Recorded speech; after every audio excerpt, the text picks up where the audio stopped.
What's going on, guys? My favorite horror movies. Now, I get this question asked a lot. Hey, David, what are your top 5, top 7, top 10 horror movies?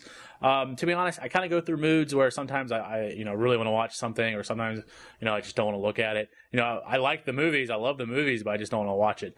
So this list is mostly going to be movies that I find myself watching over and over again, or kind of the ones I never get tired of.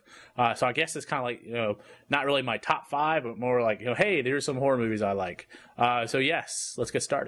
First on my list is 1987 vampire flick, The Lost Boys. Now, I've been watching this movie, ever since I could remember. This is actually one of my first DVDs that I ever bought, was the original snapper case for Lost Boys.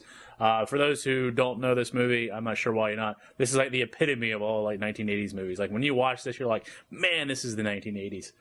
You have like a big old muscle guy with a saxophone playing. It's 80s. But The Lost Boys, kids move, or family moves into town, two brothers and their mom move in with their grandpa. Let's just say bad things happen. They kind of get with the wrong crowd, or the older brother gets with the wrong crowd. He gets turned into a vampire. And his little brother is like, hey, we need to stop this. So he gets like the Frog Brothers. I don't know if you know the Frog. I'm sure you know the Frog Brothers, so I'm not going to explain it. Then they're like, hey, we're going to get it. So they get attacked by this vampire gang led by Kiefer Sutherland. Let's just say vampire movie, awesome. I never grow tired of it. I just think it's a lot of fun, and all the '80s, motifs are in it. And I was born in '84, so I'm not a huge person of the '80s. I'm mostly a '90s kid. But I always remember watching this movie, and I always remember loving it. So yes, Lost Boys. Up next is possibly my most favorite slasher movie, and that's Black Christmas, directed by Bob Clark. Film from 1974. Follows like a girl sorority club that's during Christmas time. They start getting like some really nasty, perverted calls.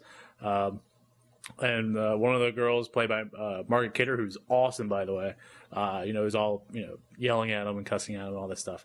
Well, come to find out, the guy's actually in the house. He's killing them off one by one. It sounds very stereotypical, but this is 1974.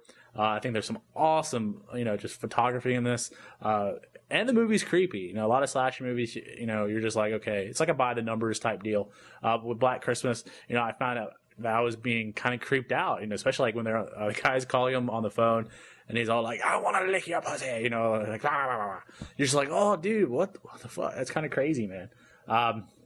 So yes, Billy, you're probably one of my favorite slasher guys, even though we never really see you.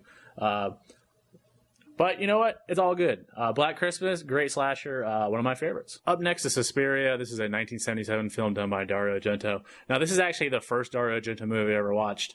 I know you're like, hey, Dario Argento's awesome. I didn't really know about him until, a couple of years ago. I ended up buying Suspiria, not this version. I had a 1-disc version. And the movie was just awesome. This is actually the 3-disc, by the way. It's great out-of-print copy, but... So Suspiria is about a ballet dancer who goes to a European academy. It's apparently run by witches. Just to say, the photography, the art direction, all the colors, the music.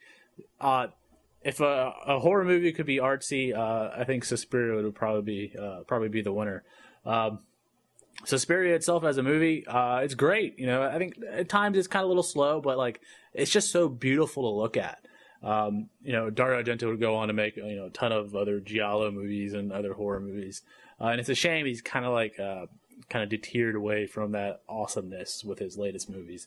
But Suspiria is a classic, and it's a witch movie, which you don't really see very often, so that's a plus. So, Suspiria, one of my favorites. And finally, we had the 1980s masterpiece, The Shining, done by Stanley Kubrick. Now, I've talked about Stanley Kubrick before. He's probably my favorite director. I think his movies are just amazing. The dude is a true master of filmmaking.